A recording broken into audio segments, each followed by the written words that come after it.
Hey there. Hey. Let's pull up this. Okay. Decided just to go live. I don't even know. First live, right? First time. First time for everything. I go live on Instagram all the time. And my hair is currently tied up with a ribbon because it was the closest thing I had. So if you see that flopping around, it's hot, guys. It's just hot, okay? So, smoky. I guess we needed to clear some things. I am a channel for the Rose lineage. What they call themselves is the Rose Collective. And what I find really interesting about that is one day, not one day, my whole life, I've wanted to write a book, my whole life. And I was getting so tired of not knowing what I wanted to write about that I was just like, F it. I'm just going to sit down and just type. And I'm not even going to write it. I'm not going to put that burden on myself. I'm going to let something come through that's that wanted to talk because I know I can channel. I channel with my voice, but I also channel through typing and writing. And so I was like, you know what? I'll just channel. I'll just open up, see what happens. And a couple of paragraphs in, I knew exactly what I was channeling. Who is not quite the right term, but us here, that's kind of like all we have, right? Is who and what. And so I decided I need some lipstick. Okay. So I was channeling the book, started channeling, got that they were the Rose Collective, and I was a little bit shocked. Like, did I just make that up? Because I'm a priestess of the Rose lineage, and of course she's gonna channel the Rose Collective. Oh, she's just making that up, right? It was so not me. I just know that it wasn't me. It was my channel was open, and I know how to channel. So that is what happened. And lo and behold, a part of the reason why I am in the Rose lineage, it's a part of my soul. I am a part of this collective, just like if you are a part of the Rose lineage, your soul will also connect up to this like big mass consciousness, is what it really is. And and so I am in the process right now of channeling this book. I am about 14,000 words into it. And the first 12 were all them. They were like, you just shut up, open the channel, start typing. And that's what I did. And I'm not sure all of it will make it into the book, but it has given me lots of information that I can then edit to make more reading sense. It'll be a little bit more in order. And so I get to the point where it gets a little bit more detailed. I don't even that's not even the right way to say it because what they've given me is a ton of detail I could never come up with on my own. So I'm channeling, we're doing the thing. This book is about the goddess laws, is what they're calling it. It is a new set of laws. It's not technically new, but it's being reborn into the consciousness of earthlings, people living on earth. Because the goddess has been so erased over time, right? So when back in the day, thousands and thousands of years ago, we were matriarchal focused. We were female focused, female led society. Things happen, yada, yada, yada, if you're a Seinfeld fan. And we became, over time, patriarchal.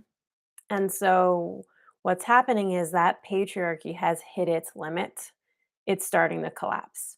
All of the rules tied around that mentality. This isn't about hating men. This is about the mentality of being overly masculine, masculine to the point of using your wounds to get what you need instead of using your healed self. to get what you need.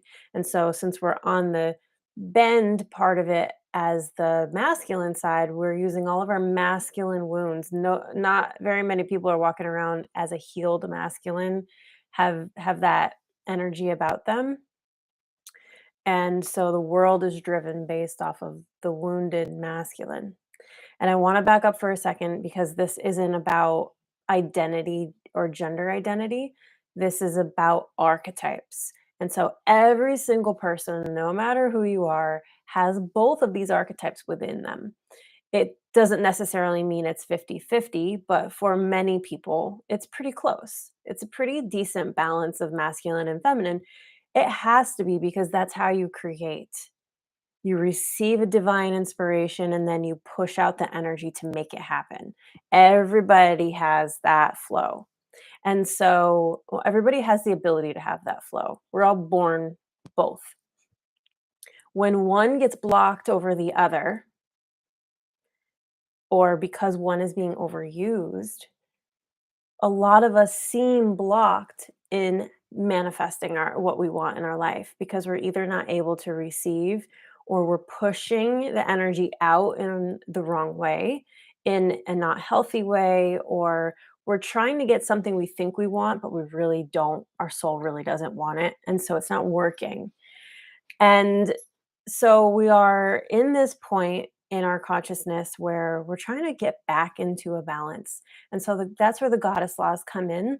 They're a way to help you heal through all these like bits of us that became shattered in order to bring through a more balanced human. Because we're moving into the Aquarian age. Some people think we're already there. Some people think we have another 100 years till we get there, 150 years. Either way, we are straddling the line of the Piscean age and the Aquarian age. We just are. We're not, it's not like one day you wake up and you're over in the other one.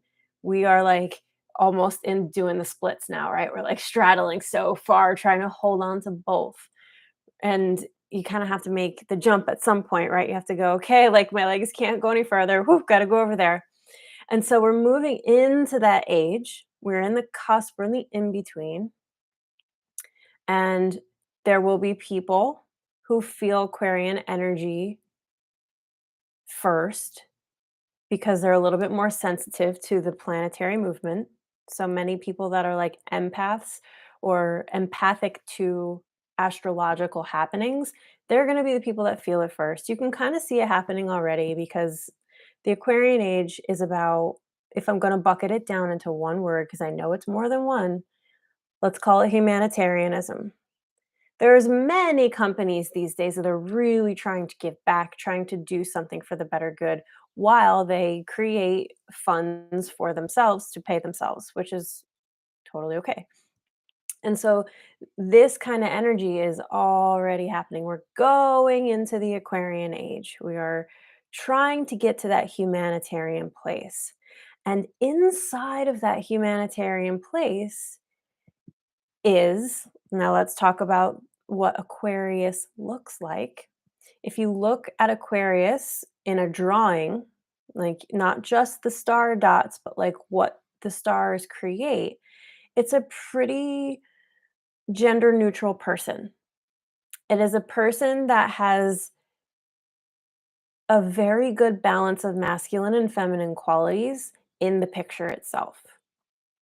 I don't want to quite say androgynous, but it is, let's just call it a really great balance of masculine and feminine. So we've had the Piscean age, and most likely before that in, I'm losing where I'm going here, Capricorn age. I'm like, wait a minute, forgot what I'm talking about here. No, going the other way. Whatever. I have a really hard time with time. I'll explain why in a little bit. Um, so we're heading into that Aquarian age where everybody wants to be more balanced. So, in order for us to be more balanced, we have to remove or heal the parts of the wounded masculine that are driving the bus and introduce more goddess qualities that have been missing for thousands and thousands and thousands of years. So that's the shift we're making. We're not trying to go completely back to being feminine. We're trying to just bring it back so we can heal and become whole. Because if you look at the world right now, we are not whole, right? No, nobody really is. I mean, we all are whole, but nobody feels whole. And the world is not acting as if it's whole. And so we were trying to move into this oneness place where all of us are equal or have equity or egalitarian. We are trying to move into that place, but we need to reintroduce some of the topics that we have completely forgot. And so I forget which author said this, but I've heard it in a few places. When humans started to read, that's when we started to get rid of the goddess. Because you got to think about this from a brain perspective now. So we have two parts of our brain. We have the right brain and we have the left brain. The right brain typically handles things that are more of the divine feminine nature, which would be receptivity, intuition, creativity, surrender. Those types of things are over here on the right side of the brain. The left side of the brain is logic and rationality and reason and linearity. So that's the masculine side. When we started to erase the goddess from our society via the introduction of words, because words are in this like linear space, words are more masculine. Feeling things that you can't put words to is more feminine.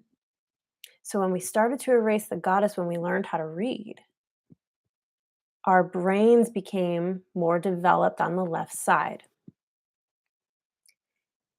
As time goes on, what do you want to say? I'd be really guessing, what was that, about 5,000 years ago that that happened? So before the age of Pisces, even deeper into it. Yes, Aries, Taurus, those ages, all the way till now, we have a hyper developed left side of our brain, and it's really wounded. So not only are we all walking around really valuing logic over creativity, rationality over intuition, not only are we just walking around valuing those more, they're being used from a wounded place because none of us were loved in the way we really needed to be in order to make proper decisions based off of our value, our self value, and the value of other people. Our self, in a way, our self value has exploded on the outside. I'm better than you. I know more than you. I have more certifications than you. But on the inside, we feel even less than literally everybody, which is driving us trying to be better than other people. So we really have to bring this back down into balance via goddess energy, via the right side of the brain, via, even if you don't want to believe there is a goddess, just take the topics and the concepts she stands for and introduce those back into your life. This isn't about believing in God, not believing in God, goddess, whatever it is. It's about balancing us as humanity. I do it from a place of spirituality because that's my thing. That's what lights me up. That's what I'm put on the earth for. But that doesn't mean it's not applicable to everybody, literally everybody. So, the more we introduce these concepts and heal ourselves, the more balanced we become, the more balanced the children that we make will be because we will treat them differently. And eventually, the whole balance of the world starts to balance out, hopefully, bringing us into a time of peace and the proper expression of Aquarian energy, which is contributionism, not really capitalism, like capitalism I don't want to say is completely bad. I'm saying when it's driven from a place of ego, it is. But what if we all contributed? What if we all had our gifts and talents and we contributed to our individual communities? That's Aquarian age because that is humanitarian. That is the peace loving humanitarian and even technological, but like healthy technology, not technology that's meant to like put us out or I don't want to get too crazy here in this first episode, but I don't want to chips and all those things, right? That's the negative expression of Aquarius. And we can shift it. That is why we're actually here on this earth right now because we are the people that are straddling the edge, right? We are the people that are between Pisces and Aquarius that are doing the splits going, we're holding it together, guys, but we got to jump, but we got to do it right. We got to jump healthy. And that is why we are all here, because if we can become whole and healthy really is more what I'm speaking of, more emotionally, spiritually healthy, because that trickles down into physical. But physical too, we got to be physically healthy. We have to understand how the body works. We have to understand all the chemicals we're putting into it and getting bombarded with day in and day out. We have to get right and then make the jump. We are the bridge between old and new. And if we don't get it right, it doesn't get done right. This is our responsibility as humans incarnated in this time. Just like it was humans' job when they were incarnated into the, I don't know, the year zero. We all have a purpose. And so this purpose is to help us make a healthy transition into the Aquarian age. I'm gonna take this ribbon out of my hair now. Okay, so that was my spiel. I'm going to be talking more about the goddess laws to come. Honestly, they're not all in my head yet. They're not all on the paper yet. I've got the basics. I've got the structure, which is astrologically based, which I'm really excited to talk to you about. And I've got some history, which is pretty cool. History of the rose lineage, history of how love is the creative force and how that all happened. I got a lot of human and galactic history in the beginning part of the channeling. So I'm excited to share all of that with you and for you to read the book at some point. That's going to be really fun when that is done. So come along with me on the journey of me creating this book with the Rose Collective and what they have to say and all their wisdom because it is like it blows my mind. I'm just like, wow, I've never thought of that before. Never thought about how important love is. Never did, and that's what's missing, is that ultimate feeling of that we are all unconditionally loved, and that love created all of this. So, I hope you enjoyed this, and we will talk soon.